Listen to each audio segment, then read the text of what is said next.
Yo, Eric Dubois with edp-beats.net. Today we're going to talk about a plugin that I rarely use because I think it's too 80s, it's too old school, it makes the sound too cliche, it's a bad effect. Maybe because I was a guitarist back in the day and this effect on guitars really I didn't like the sound of it at all.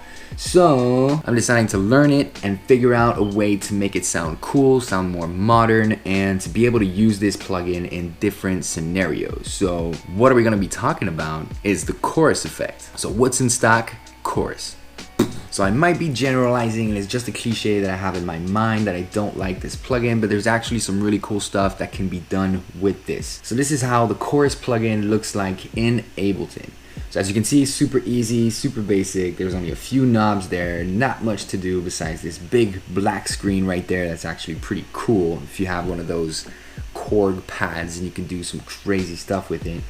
But let's break it down and let me show you how it is. So what does the chorus actually do? The chorus is to create a little bit more width and a little bit more stereo signal to your sound, to make it sound a bit more stereo heavy and a little more spread out into the stereo world. It's a very typical sound that you heard a lot in the 80s and before that, and you either like it or you don't. But let's play around with it and try to find a way to make it sound cool. So as you can see, we have two delays. One which is your main chorus, so it's that same signal but that's separated, and you can make it play a little bit later using these milliseconds right here, either all the way up to 20 milliseconds or as low as 0.01 milliseconds.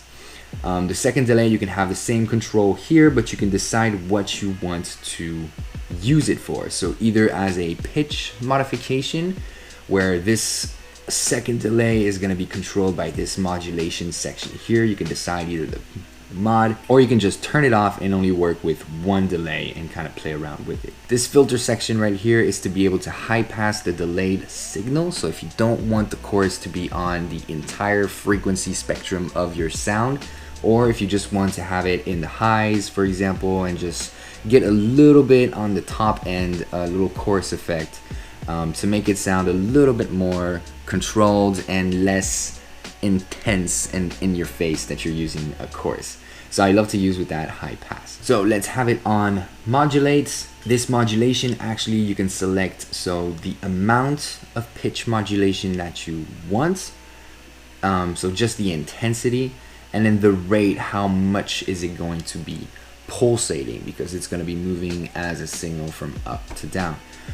If you want a really extreme modulation, you can click this times 20 here. So the amount is actually going to be times 20. So you're going to have a really extreme chorus effect, which can be really cool to get some crazy sounds out of it. The polarity here actually allows you to tell if you want to start with a higher pitch or if you want to start with a lower pitch by clicking on negative, whichever way you want the modulation to start going, either up or either down. You have your little feedback knob that's going to allow you to select, same as any type of delay, it's going to allow you to select how many repetitions you want, and your basic dry wet knob right here, which is obvious.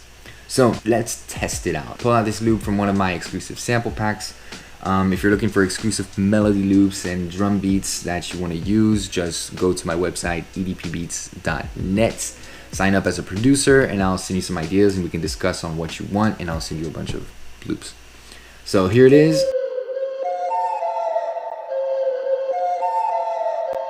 Without any chorus on it, let's go and pull up the default chorus from Ableton. And let's just hear how it sounds.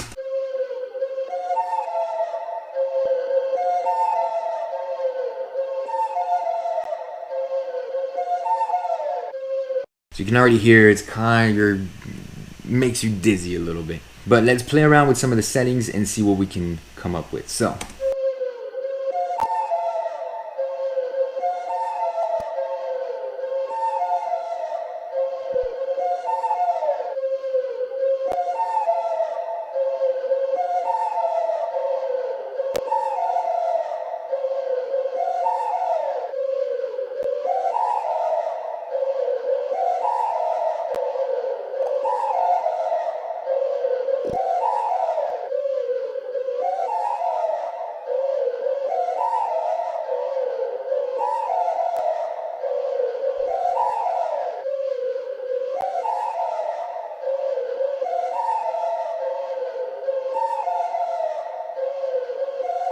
So I'm going to set is to 100%. In this modulation, we're going to play around with the pitch and kind of find something that sounds cool.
So already you're getting an entirely different sound, and that's why I'm starting to like the chorus, is because when you use it in some extreme settings, you can really get some cool stuff that doesn't just sound like you slapped on a chorus on it.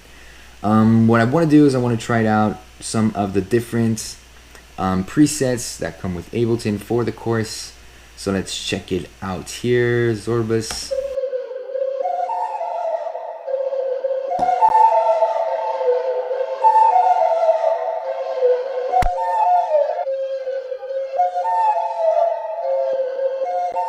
This one's actually pretty cool. Warning.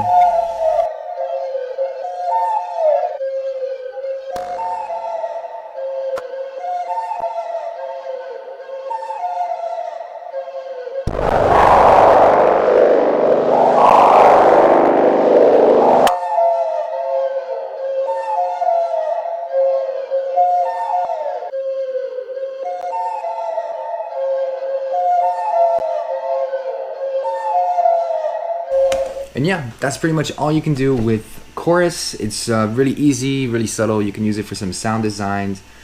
You can make it, I like to use it in an extreme way. So usually with the dry wet knob all the way up and the ×20 activated to really change the signal and have something a little bit different, which is pretty cool. And yeah, so if you're new to YouTube, hit a like and hit a subscribe if you like this video, because it's really gonna help me out in the algorithm. Yeah, I come out with a video twice a week, every Wednesday and every Saturday, with a new What's in Stock series. And peace out, much love from Hawaii, and enjoy.